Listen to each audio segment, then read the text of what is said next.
नमस्कार दोस्तों, स्वागत आपका हमारे आज के करंट अफेयर की क्लास में। शुरुआत करते हैं दोस्तों अग्नि 6 से, जो अपनी आईसीबीएम मिसाइल है। इसका जल्द ही परीक्षण हो सकता है। परीक्षण के संकेत मिले हैं। परीक्षण के संकेत कैसे मिले हैं? क्योंकि बंगाल की खाड़ी में 9 मई तक नोटम है उसको जारी किया गया है। नोटम क्या होता है इसको हम आगे देखेंगे। बात करें हम अग्नि 6 के बारे में, तो पहले भी हम थोड़ी बहुत चर्चा इसके बारे में कर चुके हैं। अब थोड़ी दोबारा से कर लेते हैं। अग्नि 6 है वो आईसीबीएम मिसाइल है। आईसीबीएम का मतलब है inter continental ballistic missile. Inter continental मतलब अंतर महाद्वीपीय, एक महाद्वीप से दूसरे महाद्वीप में जा सकती है, यानी इसकी रेंज है वो बहुत ज़्यादा है। रेंज कितनी है? रेंज है इसकी 8000 से 12000 किलोमीटर के बीच में, लगभग 10,000 किलोमीटर तक इसकी रेंज है। अब हम इसमें जितना पेलोड लगाएंगे, यानी जितना हैवी वारहेड लगाएंगे, उतना ही इसकी रेंज है वो वेरिएट करेगी। अगर ज़्यादा पेलोड लगाएंगे, यानी इसमें दिया गया है कि 3000 किलो तक का वारहेड लगाएंगे, तो ये 10,000 किलोमीटर तक की इसकी रेंज है। अगर हम पेलोड को हल्का कर देंगे तो ये 12,000 किलोमीटर तक भी जा सकती है। 12,000 किलोमीटर तक इसकी रेंज होगी तो इसमें लगभग सभी महाद्वीप आ जाएंगे। एशिया, यूरोप, अफ्रीका, ऑस्ट्रेलिया और नॉर्थ अमेरिका के भी कुछ शहर इसकी जो रेंज है उसके अंदर आ जाएंगे। किसके द्वारा विकसित की जा रही है? डीआरडीओ के द्वारा ये विकसित की जा रही है।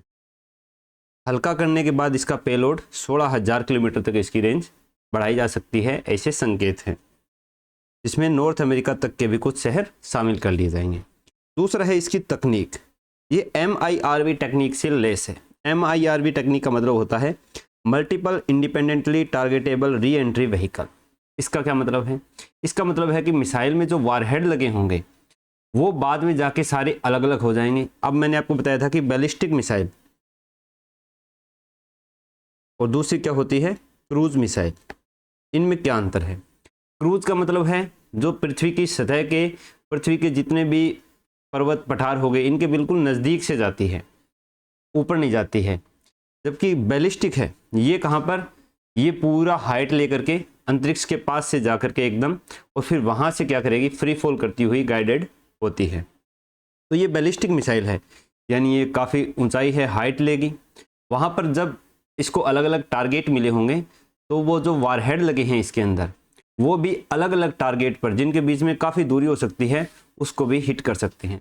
मान लीजिए हमने कोई बैलिस्टिक मिसाइल है, अग्नि 6 को छोड़ दिया, अमेरिका की तरफ छोड़ दिया, लेकिन अमेरिका ने क्या किया? इसको इंटरसेप्ट किया। इंटरसेप्ट किया तो लॉक करेगा मिसाइल को, तो हमें पता चल जाएगा। अब जैसे ही हमारी मिसाइल लॉक हो गई, या वहाँ से अमेरिका इंटरसेप्ट के लिए जो मिसाइल छोड़ेगा वो हमारी मिसाइल से टकराने वाली होगी, तभी हम इन जो अपने वारहेड लगे हैं उनको रिलीज कर सकते हैं, और वो वारहेड है वो 12 अलग अलग जगहों पर जाकर गिरेंगे। अब 12 अलग अलग टारगेट हो जाएंगे, 12 अलग अलग वारहेड हो जाएंगे, तो वो एक मिसाइल का रूप ही ले लेंगे, जिनको इंटरसेप्ट करना क्या है? मुश्किल हो सकता है। तो ये इसमें MIRV टेक्निक है, multiple independently targetable re entry vehicle. 10 से 12 इसमें परमाणु वारहेड ले जाने में ये सक्षम है। सॉलिड फ्यूल इसमें यूज किया जाएगा, और 4 स्टेज इसका इंजन होगा। डीआरडीओ के अध्यक्ष है डॉक्टर समीर V कामत। इन्होंने इसकी जानकारी दी थी कि अग्नि 6 है वो इसके लिए परीक्षण के लिए तैयार है, बस हमें सरकार की मंजूरी मिलने की देर है। लेकिन सरकार ने जैसे ही बंगाल की खाड़ी में नोटम जारी किया, नोटम क्या होता है? नोटिस टू एयरमैन या नोटिस टू एयर मिशन, जिसके अंतर्गत एक सीमा रेखा बनाई जाती है सरकार के द्वारा कि इस क्षेत्र में कोई भी हवाई यात्रा है वो नहीं की जाएगी। क्योंकि जब मिसाइल जाएगी तो हो सकता है कोई भी यात्री विमान हो या दूसरा विमान है वहाँ से गुजर रहा हो, तो फिर उसको नुकसान पहुँचा सकता है। इसलिए परीक्षण से पहले नोटम है वो जारी किया जाता है। ऐसी मिसाइलें अभी तक और कौन से देश बना चुके हैं? तो अमेरिका, रूस, चीन, फ्रांस और ब्रिटेन, ये 5 देश ऐसे हैं जो अभी तक इंटरकॉन्टिनेंटल बैलिस्टिक मिसाइल है वो बना चुके हैं। बात करें इससे जो पहले वाली अपनी मिसाइल है वो है अग्नि 5, जिसकी रेंज कितनी है? 5500 किलोमीटर है। अग्नि 6 की रेंज इससे डबल है, 10,000 से 12,000 किलोमीटर तक ये इसकी रेंज है। तो ये है अग्नि 6। जल्द ही इसका आया। फिर भाजपा है, उसने अपने ट्विटर हैंडल पर भी लिखा कि सरकार अग्नि 6 का इतिहास रचने के लिए तैयार है।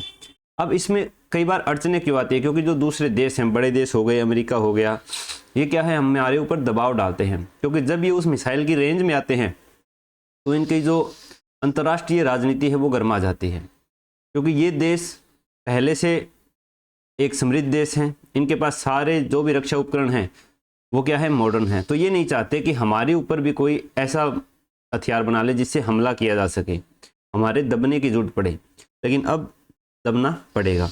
अग्नि 6 ये काफ़ी सालों से चल रहा है, थोड़े बहुत इसके परीक्षण किए गए हैं। कई बार ऐसी चीज़ें होती है जिसको सरकार है वो ऑफिशियल रूप से रिलीज नहीं करती है, इसलिए बाहर पता नहीं चलता है, लेकिन दूसरे देशों की जो खुफिया एजेंसी है उन्होंने भी इस चीज़ को प्रकट किया था कि इंडिया है वो इंटरकॉन्टिनेंटल बैलिस्टिक मिसाइल है वो, उसका एक स्टेज का अलग अलग स्टेज में इसका परीक्षण होता है वो किया जा चुका है, और अब पूरी की मिसाइल का इसमें परीक्षण किया जाएगा। तो ये हो गया अपना अग्नि 6 से रिलेटेड। तो काफ़ी गरमाया हुआ टॉपिक है, करंट अफेयर का आ सकता है। दूसरा ये एडिटोरियल आया है कि अनाज से ईंधन बनाने की दौड़ और बढ़ती चिंताएं। अब अपने यहाँ ईंधन के रूप में सबसे ज़्यादा होड़ किस पे मची हुई है, एथेनॉल पे मची हुई है। एथेनॉल में चावल, मक्का, इनसे एथेनॉल बनाने की प्रक्रियाएं हैं वो भारत में चलाई जा चुकी हैं, E20 पेट्रोल तक ला चुके हैं, और पहले न्यूज़ आई थी कि इसको E80 तक या 100% एथेनॉल पे व्हीकल बनाने की बातें चल रही हैं। तो एक FCI के आंकड़ों के अनुसार पता चला है कि जो निजी डिस्टिलरी हैं, जो निजी कंपनियां हैं जो चावल, मक्का है इनसे बनाती है इथेनॉल, उनको चावल है वो सस्ते दामों में लगभग 20 से 23 रुपये प्रति केजी में बेचा जा रहा है, जबकि इसका सरकार अधिग्रहण कितने पे करती है, अधिग्रहण 35 रुपये पर पड़ता है, क्योंकि जो धान है इसकी MSP कितनी है, 2183 रुपये है, यानी 21 रुपये हो गया, लेकिन वहाँ पर इसकी खरीद की जाती है, इसका ट्रांसपोर्टेशन किया जाता है, फिर इसका स्टोरेज किया जाता है, तो लगभग 35 रुपये पे जाके पड़ता है। फिर दूसरा, हमारे देश में खाद्य सुरक्षा वो भी एक बड़ा मुद्दा है। 80 करोड़ लोग हैं वो खाद्य सुरक्षा के अंतर्गत आते हैं, राष्ट्रीय खाद्य सुरक्षा कानून, तो उसमें भी चिंता बनी हुई है। लेकिन सरकार ने बताया है कि हमारा उत्पादन है वो अभी बहुत ज़्यादा हो रहा है, भंडारण की सीमा से भी ज़्यादा उत्पादन हो रहा है, तो इसलिए हम इनको एथेनॉल बनाने के लिए इतने कम दाम में दिए जा रहे हैं। हालांकि ये एथेनॉल बनाने के लिए प्रदूषण भी कम होता है, किसानों की आय भी बढ़ रही है, ऊर्जा सुरक्षा के लिए भी ज़रूरी है, लेकिन खाद्य सुरक्षा वाला मामला है वो इसमें बीच में पड़ता है, तो इसको सरकार को ध्यान देने की ज़रूरत है। ये इस एडिटोरियल में बताया गया है। इसके बाद बात करें हम राजस्थान के करंट अफेयर की, तो ग्लोबल राजस्थान एग्रीटेक मीट यानी ग्राम 2026 है, उसकी एक बैठक हुई है हैदराबाद में। हमारे मुख्यमंत्री हैं भजनलाल शर्मा जी, उन्होंने इसकी अध्यक्षता की। तो इसमें अध्यक्षता, ये जो मीटिंग की है बैठक, इसमें सहयोग किसने किया है, राजस्थान कृषि विभाग है, फिक्की भारतीय वाणिज्य एवं उद्योग महासंघ और राजस्थान फाउंडेशन है, ये इन्होंने इसको क्या किया है, आयोजन किया है। उद्देश्य क्या रहे हैं, कृषि नवाचार को बढ़ावा देना, कृषि में निवेश और तकनीक आधारित जो कृषि है उसको बढ़ावा देने के लिए। जो ग्राम है ये कब होने वाला है, ये 23 से 25 मई 2026 को जयपुर में आयोजित होगा, जिसकी ये एक बैठक थी जो कहाँ आयोजित हुई, हैदराबाद में। फिर है राष्ट्रीय प्रौद्योगिकी दिवस 2026, ये 11 मई 2026 को होनी प्रस्तावित है। कहाँ पर होगी, जयपुर में होगी। अब ये राष्ट्रीय प्रौद्योगिकी दिवस है, इसको हम राज्य स्तरीय पर मनाने जा रहे हैं, जो कहाँ पर मनाएंगे, जयपुर में मनाए जाएंगे। क्यों मनाया जाता है राष्ट्रीय प्रौद्योगिकी दिवस, तो ये 11 मई 1998 को जो हमारा ओप्स शक्ति था, यानी पोखरण में जो हमने सफल परमाणु परीक्षण किया था, उसकी याद में मनाया जाता है कि भारत है वो अब तकनीक के क्षेत्र में, परमाणु ऊर्जा के क्षेत्र में आत्मनिर्भर बन रहा है। इसलिए हम हर वर्ष 11 मई को राष्ट्रीय प्रौद्योगिकी दिवस है वो मनाया जाता है।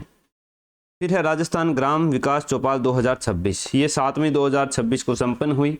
कहाँ पर संपन्न हुई, तो सीकर का गांव है जाजोद ग्राम, वहाँ पर ये संपन्न हुई। इसके मुख्य उद्देश्य क्या थे, तो मुख्यमंत्री भजनलाल शर्मा जी उधर आए थे, उन्होंने महिला सुरक्षा, महिलाओं के सम्मान और महिलाओं के आर्थिक स्वावलंबन पर जोर दिया, उनके बारे में बातचीत की। अब है भास्कर के डेली करंट अफेयर्स। तो सबसे पहला है कि भारत का रक्षा निर्यात है वो रिकॉर्ड 38,400 करोड़ रुपए पर पहुंच चुका है, जो अभी तक का सबसे ज़्यादा है, और 2017 के मुकाबले इसमें 25 गुना बढ़ोतरी हुई है। ब्रह्मोस, आकाश और ड्रोन जैसे हथियार हैं वो 80 से अधिक देशों को निर्यात करने के समझौते हैं वो हो चुके हैं। निजी कंपनियों की भागीदारी इसमें 45% है। दूसरा है कि हैदराबाद स्टार्टअप कंपनी है स्काई रूट एरोस्पेस, ये पहली यूनिकॉर्न बन गई है स्पेस टेक के अंदर। यूनिकॉर्न का मतलब होता है लगभग 8,000 करोड़ रुपए से ऊपर की कोई कंपनी है उनको यूनिकॉर्न है। इसमें ये जो IT सेक्टर है ना, इनमें कंपनियां हैं उनको यूनिकॉर्न का दर्जा दिया जाता है। ठीक है, अभी 9,000 करोड़ रुपए से अधिक हो गई है तो ये यूनिकॉर्न में आ गई है। इसी कंपनी ने अपना विक्रम 1 रॉकेट है वो लॉन्च की तैयारी कर रही है।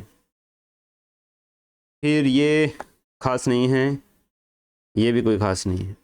फिर ये है, भारत और जापान ने क्वांटम टेक्नोलॉजी और स्वास्थ्य अनुसंधान में सहयोग बढ़ाने के लिए समझौता किया है। दोनों देशों ने क्वांटम साइंस एंड टेक्नोलॉजी पर आशय पत्र MOU साइन किया है। ये नेशनल क्वांटम मिशन को क्या देगा, काम करेगा, उसको सुरक्षित बनाएगा। फिर दिल्ली की 22वीं कॉमनवेल्थ टेबल टेनिस चैंपियनशिप जुलाई में मेजबानी करेगा। 27 जुलाई से 2 अगस्त तक होगी, त्यागराज स्टेडियम में होगी। 35 से अधिक कॉमनवेल्थ देशों के खिलाड़ी हैं वो इसमें हिस्सा लेंगे। इंग्लैंड, कनाडा, ऑस्ट्रेलिया जैसे शामिल देश हैं। तो ये थे अपने आज के करंट अफेयर्स। कैसे लगे आप अपने अमूल्य सुझाव हमें कमेंट बॉक्स में ज़रूर बताना। और हमारी जो दूसरी वीडियोस हैं वो भी देख लेना, राजस्थान जी के, इंडिया जी के।